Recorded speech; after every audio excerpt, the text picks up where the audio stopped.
Flow didn't just drop in 2024, it swept into animation like a force of nature. When you first start watching the movie, you'll notice this isn't your typical family-friendly cartoon with talking animals. It's a wordless film told through pure visual poetry. The story follows a cat navigating a world consumed by floods with animation that feels like a living painting.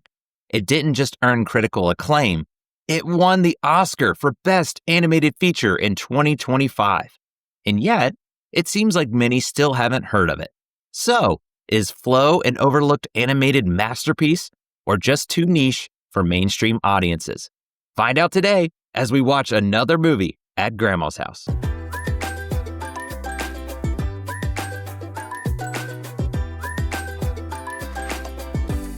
Hello, please come in. There's some fresh cookies in the cookie jar. There's a pitcher of Kool-Aid on the counter. Make yourself comfy. I'm your host, Isaac. Meow. And who's joining me to review the movie Flow? This is Seth. And I'm Ben. I'm glad to see all you visiting Grandma's house. We have a special guest with us, Ben. How are you? How are you guys? Looks nice and sunny out there. Oh, yes.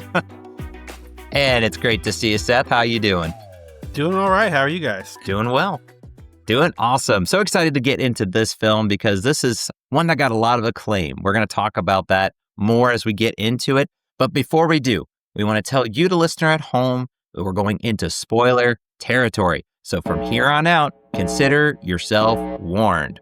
Before we jump into it, let's get some film facts. So this film, Flow, was released in the United States on November 22nd, 2024. And it's a European movie, so the budget was in euros. It was 5 million euros. The box office, 50 million euros. Looking around at some of the reviews, IMDb has a 7.9 out of 10. Rotten Tomatoes, 97%. Letterboxd sits at a 4.1 out of 10. Currently, as of this recording, you can watch it for free on HBO Max. It stars a cat, a dog, whale, capybara, a lemur, secretary bird, and many more animals.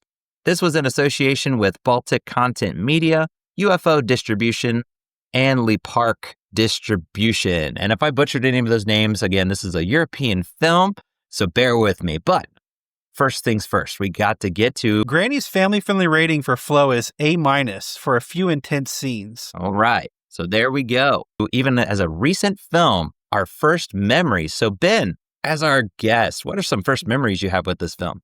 So the first time I saw this was with my wife, and I was just kind of blown away. The story, the graphics, just everything was just awesome. Awesome, yeah. How about you, Seth? I had seen this movie twice now, but I watched it for the first time 5 months ago, so that was really cool. Yeah, again, this is within the last year, but I'll be honest, I didn't really watch it till after it won the Oscar because it wasn't till 2025. This came out in 2024, but it got my attention. I was like, wow, this looks really cool. The animation style I was thinking this is different, but it looks really seamless again, just kind of smooth. And I was like, okay, I've heard some reviews and watched it. I think it was earlier this year. So probably within the last 5 months, kind of like with you, Seth. And it was a fun trip, a really fun experience.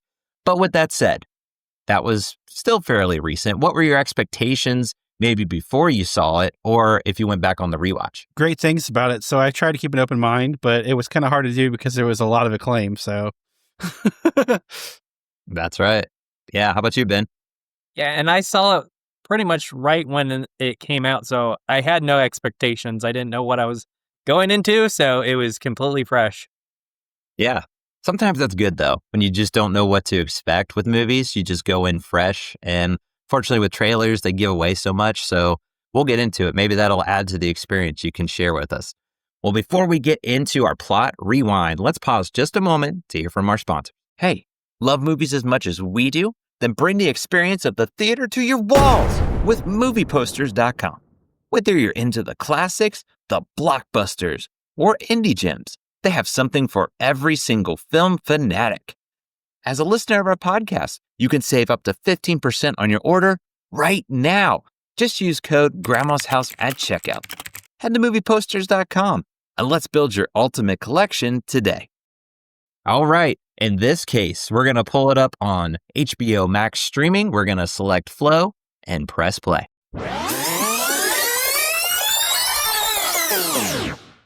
This no-dialogue movie centers on a cat whose home gets flooded. To keep afloat, it relies on another animals gathered on a boat. As you take this journey, you go through quite a bit of emotions, taking a stunning visuals and sounds. Sit down at Grandma's, have a snack, get cozy, and enjoy. There you go. Yeah, this is quite the experience, I have to say. Just for me personally, first impressions was, again, the animation. It's really cool, but it really, I don't know, it just has a sense of drawing you in. But I want to get to you guys. So let's start with you, Ben. What are kind of your first impressions when you start watching this film? It's deep. It's it's very artsy, the style, and right away it was pulling on my heartstrings without them the animals even saying anything.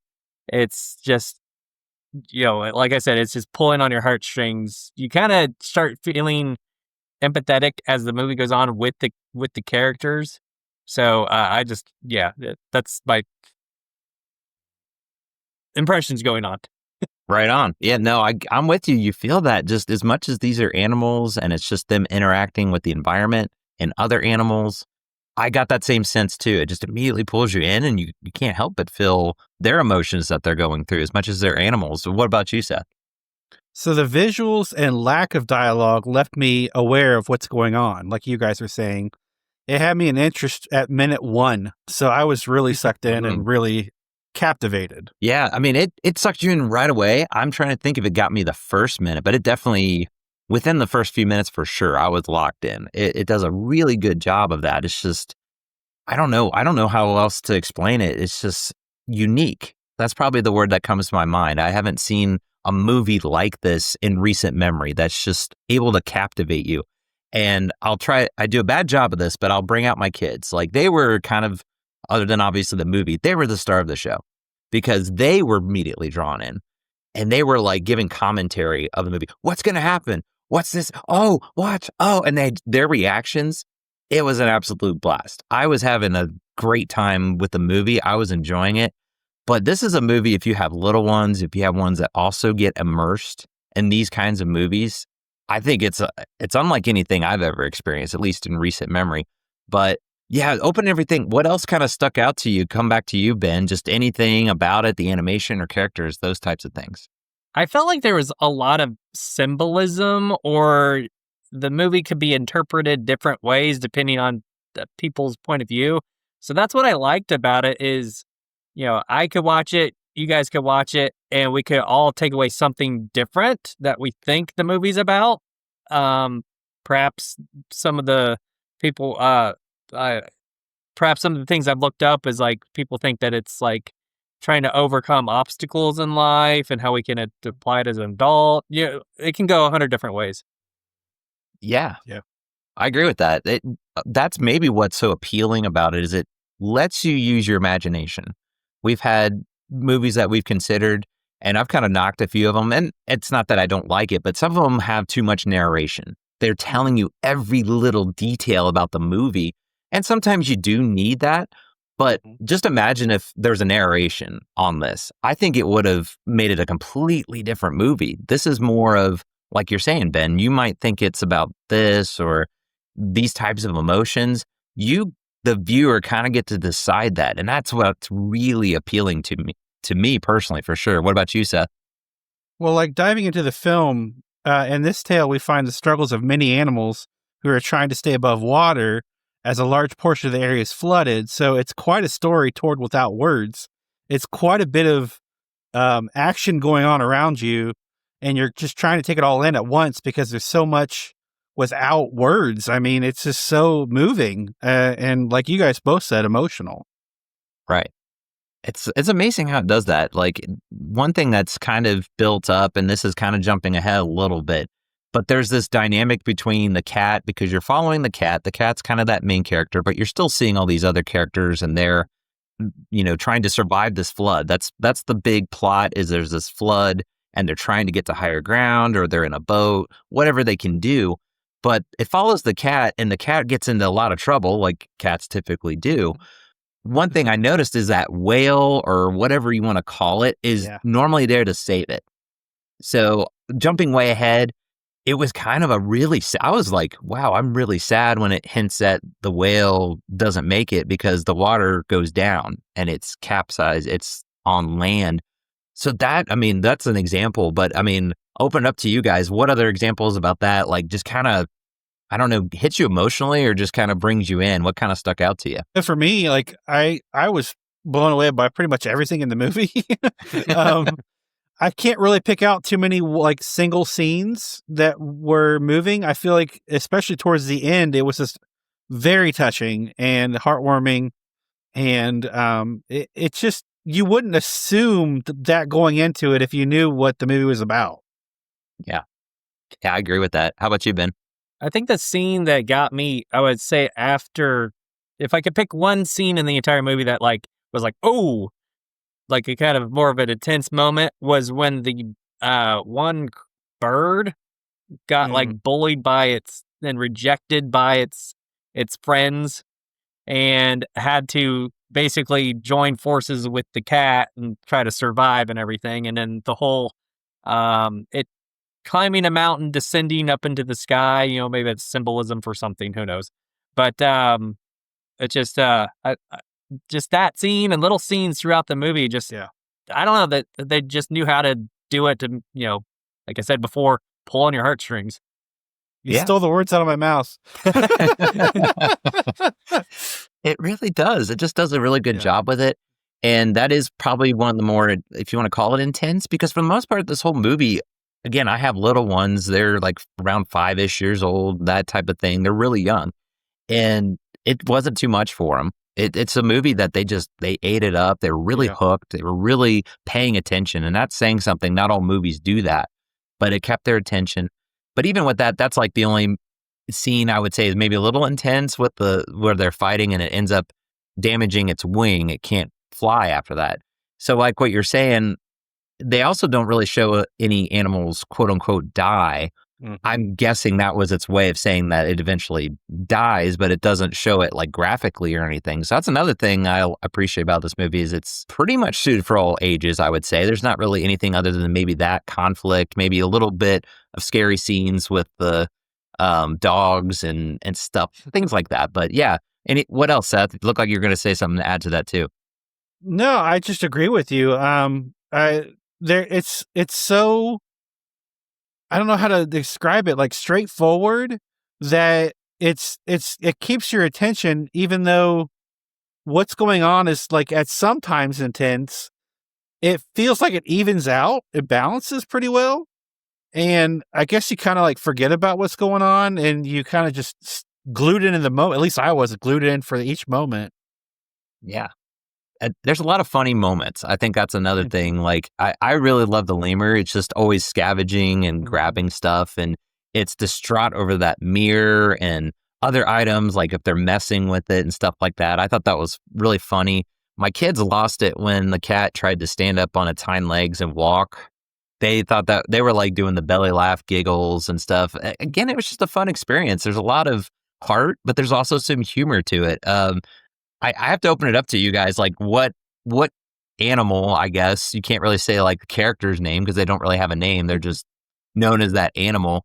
But yeah, maybe start with you, Ben. What was maybe your favorite animal or character? The lemur was funny because it liked to hoard everything and steal everything, and it would get mad when its items would go away. But I want to say my favorite has to be the dog because he showed a lot of emotion, wanting to play, wanting to be a typical dog, but then also like you could sense when he was, he felt other animals' feelings and felt sad for them. And, but yeah, I'll just leave it at that. Yes. Yeah. The dog was fun. It was, kind of that troublemaker, like dogs can be sometimes. It didn't mean any harm, but it was just kind of, it wasn't clumsy. I don't know what word I'm looking for, but it just got them into trouble at times. So I love that dynamic. It kind of offset because they were kind of serious. for the most part, the characters are trying to like survive, and he's kind of the playful, like, "Hey, what's going on, guys?" Like you're saying, but he still has that emotion, that heart with the characters. But yeah, how about you, Seth? What character did you enjoy? I loved all the animals. Each brought something to the table. So they all had their little things about them, their quirks or something, their personalities, I guess. And I really enjoyed each one of their character, them as a character. Yeah. For me, I'm kind of with you, Seth. Like, it's hard to say my favorite. I mean, the lemur again is kind of that funny, breaks it up a little bit, but I do like. I always say it wrong. The capybara, it kind of looks like a big gopher kind of creature. He's like the level-headed of the group. He's like always there to like. He comes in with the boat at that one point, just kind of like jump in, like come on, let's go. And at one point, the bird. I think the cat fell off the boat, and those birds are trying to mess with the cat. That's one thing I was noticing is that one bird does stick up for him, and that's where he becomes the outcast. But the birds are like after him at the beginning. So the bird lands in the boat, and that capybara just stares him down. Like, what do you want? And it's so, again, it just sounds funny because there's no dialogue. There's nothing there, but you pick up those clues, those little just emotions and what they're trying to say from these animals. I can't get over it. I'm still blown away, like how well it captures that. And you're so immersed in it. It feels like you're in the boat with them because they all join up together too. I mean, it's just great. But yeah, what else do you guys want to bring out or touch on? I think what's really cool that I want to, it almost like with this movie, there's a lot of unanswered questions. And I like that. Like, for instance, the opening scene, the cat is on a bed and it's in a house, but there's no people ever seen in the movie. So, and then there's these wooden carvings of cats and other animals throughout the movie. So it's like, what happened to the people? Was there a flood previous that happened and wiped out everybody, and the animals are the only ones left to defend themselves when the flood comes again? So, there's just so many questions. Yeah. That goes back to your imagination. I'm with you. I love that it doesn't have to tell you every little detail. You can just kind of use your imagination. It does kind of feel like a video game in a way. Mm-hmm. Like if you've played a video game where you're a character and it's followed, it does that in a lot of video games where it doesn't have to tell you everything. You're just immersed in the environment. You're kind of uncovering the clues. And sometimes it is a mystery, but you can kind of fill in the blanks. And that's something I really love. Yeah, that's a great point, though, is it's just allowing you to just run with it. Just be in that world. You don't have to know every little detail. Like, who is the previous cat's owners and what's its favorite food? Does it like Friskas? Does it like wet food? It doesn't matter. It's just enjoy the movie, Like, some movies get a little overkill on that. Wouldn't you agree, Seth? Yeah. I just wanted to say real quick that I was delighted with this one. I was mesmerized, overwhelmed with the simplicity of storytelling. It's quite the animated film. I feel like the somewhat simple animation helps not to get my senses too overloaded or out of control. But at times it was stunning. And the colors and the paint are a gorgeous picture. So it was really told well, although there was no words. Yeah. It's a well-crafted movie. I mean, you see the hype of why this got an Oscar, not just nomination, but it won the Oscar. So when you see it for yourself, I mean, you got to give it respect. Maybe you're like, oh, I wish there was more talking or something. I don't know. Maybe people have their own opinions and that's fine. But I think everybody can just see like, this is really well done. It's just well crafted. Great storytelling. Again, despite no dialogue, despite no information. You don't know these characters' names. You just know them as the cat. You know them as the dog, so on and so forth. So yeah, it was a fun ride. It was just a great experience. I think we all agree with that. But let's get to it. I'm really excited to hear because I'm sure there's some good ones, Seth. What kind of fun facts do you got? All right. Because the budget of the film was so tight, there are no deleted scenes from the film. Every scene produced in this film is in the final cut of the movie. That's incredible. I don't know. What did you think of that, Ben? That's incredible. We're in agreement. We're in unison. Yes. The next one I found was this was the first independent film to win the Academy Award for Best Animated Film. So this is first independent film. So that's pretty amazing. Man. That is interesting to think about. That I would think there was maybe another one. I know there's so many independent films. They win a lot of shorts. A lot of foreign films win shorts, but this independent film company or whatever, the production companies, weren't a big budget production. Wow.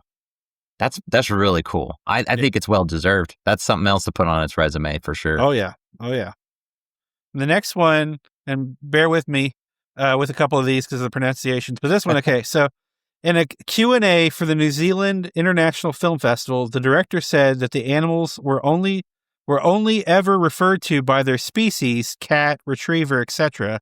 The animals were never named, just as you mentioned. Both of you, actually. Yeah. That's what I love about it, though. I mean, we kind of brought it out. Just they let you use your own imagination. I mean, you could say the cat's name is Bill, and you wouldn't be wrong. I mean, you could just refer him to whatever. But that's great. I love that. Yeah. So the last one here is at the end of the Oscar acceptance speech, director Gens Zilbaitis said, "Yeah, we're all in the same boat. We must find ways to overcome our differences and work together." I thought that was brilliant. Yes. Very well put. And I commend you. Give you a applaud because I would have butchered that name. I don't know if I might have butchered it. I don't know. I know I would have said it like completely wrong. So that sounded right to me. I think you did good. But now it's time for a fun fact trivia question. Are you guys ready? Ready. All right. So as you mentioned earlier, the lemur in the film clings to the belongings, symbolizing what exactly? All right. So I've said again, the lemur in the film clings to belongings, symbolizing what exactly? A, greediness, B, attachment and personal boundaries, or C, selfishness? Well, as our guest, I'm going to let Ben give his answer first. I'm locked in at C. Hey, and Isaac? I think I'm going to go with A.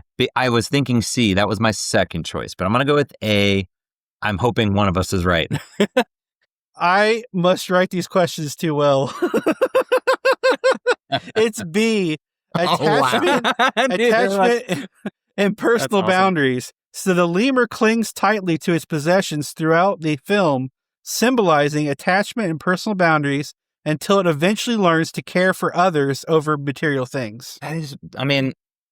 So that's what tripped me up is I was like, well, he was kind of giving of himself, but it wasn't until the end. Yeah. And I should have thought of that because that is the whole, like you're saying, it represents that, but he lets go.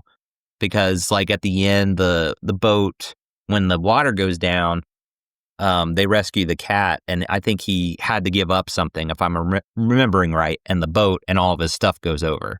But he let go. So that kind of showed that. That's really cool. Again, just full circle on stuff. What did you think of that, Ben? Yeah, it's that's interesting.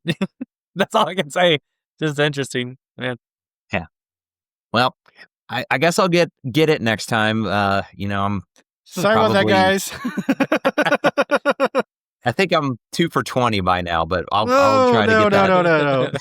No. I'll get better. I know I will. So, but thank you for that. I really like that one. That was an interesting one that just kind of hits you when you think about it more and more. All right.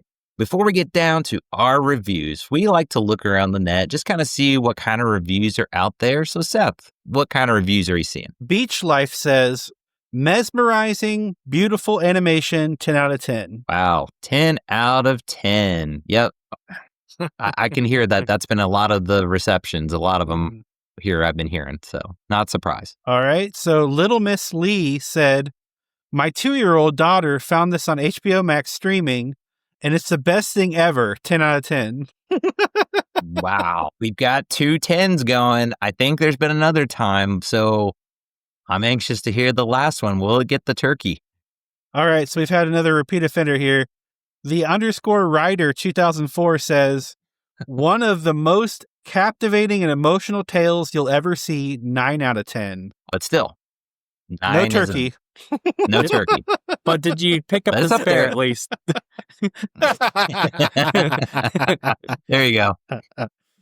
So close, but that's 9 is still, I'm trying to think, I don't give 9s out very often. So, that's remarkable that it's still got a 9 there. So, all right. Well, let's get down to it. I don't know if there's going to be much surprise. We'll find out. There could be. So, We're going to start with Ben because he is our guest. So I got to ask you the question for the movie Flow. How are you going to rate it? Are you going to take it home? Are you going to watch it at grandma's? Or are you going to hide it in the attic? This is one I've been debating. So I love the movie. It is a great movie.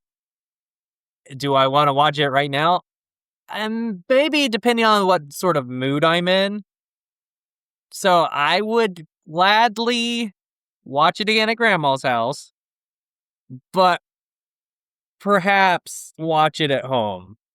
So mostly in the middle. So we would probably call that a high ranking tier of watching at grandma's is probably what we would say. Yes. One that if you're visiting grandma's, that might be one of the first ones you put on. Yeah. So that makes a lot of sense. That's a great and respectable rating. I was like, maybe there'll be that kind of a rating going on. So that's cool. That's great. All right. Let's get to you, Seth. How are you going to rate it? So besides the bird fight, which we mentioned, this picture, in my opinion, is just about perfect and very family friendly. I have to take this home. It's visually a visual masterpiece. There you go. Yeah, I understand what you're saying there, Ben. It's like this does hit you emotionally. So this is actually one of those films. We've reviewed ones in the past, kind of like Ratatouille, where I think it's one of the better movies that we've reviewed, honestly. And I gave that kind of like you with Ben. It's like I want to be in the right mood to watch it.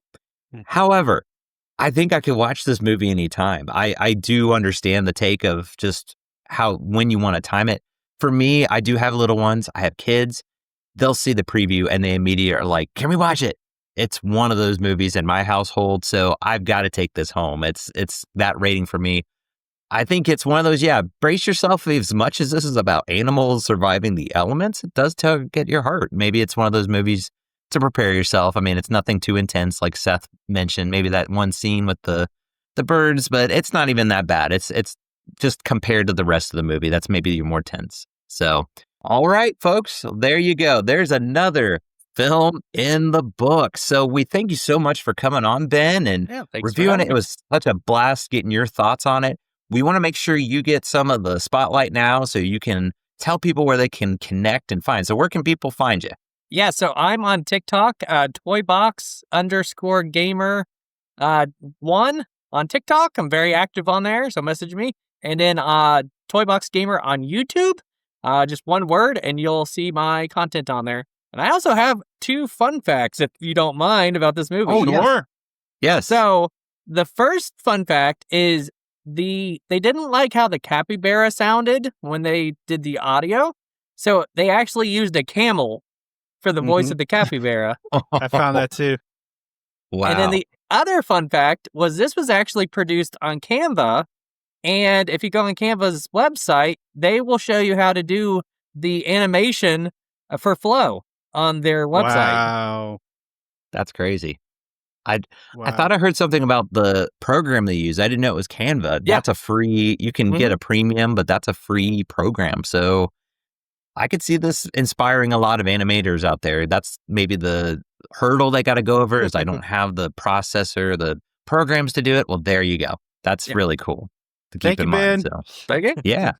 Thank you for that. And be sure to check out Ben on those platforms. Be sure to give him a follow, a like, and all that good stuff to support his cause. He's got some cool stuff he does reviews on. And being Toy Box Gamer, he's all about toys and nostalgia. So what isn't there to love about it? So let's make sure we also tell people where they can find us. So Seth, where can people find and connect with us? You can find us on Facebook, Instagram, and YouTube. You can email us at movies@grandmashouse@gmail.com. We have a newsletter, so keep up to date with all things Movies at Grandma's House. We're on Patreon. And go to movieposters.com and type in Grandma's House at checkout for 15% off. There you go. Well, again, a big thank you to you, Ben. You're welcome back anytime, but thank you for sharing those insights and the fun facts and all that good stuff. We look forward to having you back to Grandma's soon. Oh, yeah. But with that said, that's going to be our time at Grandma's. But don't worry, we will return soon. So in the meantime, remember to be kind and rewind. We'll see you next time. Goodbye, everybody. Bye.